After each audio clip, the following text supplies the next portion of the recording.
2026 বিধানসভা ভোটের লক্ষ্যে তৃণমূলের সাংগঠনিক তৎপরতা শুরু নকশালবাড়িতে। 2026 সালের বিধানসভা নির্বাচনকে সামনে রেখে সংগঠনকে মজবুত করতে মাঠে নামল তৃণমূল কংগ্রেস। রবিবার মাটিগানা নকশালবাড়ি বিধানসভার অন্তর্গত রকমজোতে এক সাংগঠনিক সভার আয়োজন করা হয়।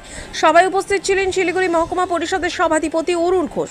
রকমজোত ফুটবল ময়দানে অনুষ্ঠিত এই সভায় উপস্থিত ছিলেন মনিরাম গ্রাম পঞ্চায়েতের প্রধান গৌতম ঘোষ, জেলা তৃণমূলের সংখ্যালঘু সেলের সহসভাপতি মোহাম্মদ খুরশিদ আলম, নকশালবাড়ি ব্লক 2 নম্বর যুব তৃণমূল সভাপতি বিরাজ সরকার, মনিরাম অঞ্চলের সভাপতি ভানু বর্মন সহ অন্যান্যরা নেতৃবৃন্দ। সভাধিপতি অরুণ ঘোষ বলেন, এই অঞ্চলে এতদিন সংগঠনে ঐক্য দেখা যাচ্ছিল না। আজকের এই সভার মাধ্যমে দলীয় কর্মীদের এক ছাতার তলায় আনার চেষ্টা করা হলো। তিনি আরও জানান, যুব সমাজকে সাথে নিয়ে চললে শুধু সাংগঠনিক শক্তি নয়, সামাজিক উন্নয়নও সম্ভব। পুজোতে এসেছি আজকে আমাদের মনিরাম গ্রাম পঞ্চায়েতের প্রধান, আমাদের অঞ্চল সভাপতি এবং যুব সভাপতি সবাই এখানে এসেছি। আমাদের রকমজোত এখানে নেপালি অধিষ্ঠিত এলাকা, এখানে প্রচুর নেপালি ভাই বোনদের এখানে বাস।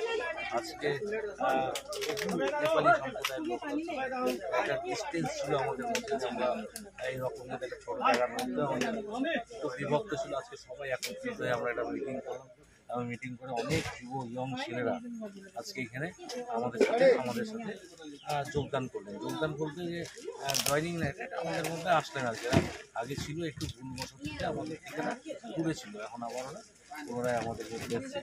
আমাদের উদ্দেশ্য একটাই, আমাদের যেভাবে উন্নয়নের কাজ চলছে আগামী দিনে সবাই মিলে যাতে আমরা আমাদের সমাজ, আমাদের পরিবার, আমরা যাতে তার উন্নতি করতে পারি, আমরা এই লক্ষ্যে সবাইকে বললাম। এবং এখানে প্রচুর শিক্ষিত ছেলেমেয়েরা আছে, নেপালি সম্প্রদায়ের খুব শিক্ষিত ছেলেমেয়েরা আছে, যারা কিন্তু খুব ভালোভাবে এই কাজটা যদি করে আমাদের দলের সাথে যুক্ত হয়ে, তাহলে কিন্তু আরও মানুষের উন্নয়ন সম্ভব হবে।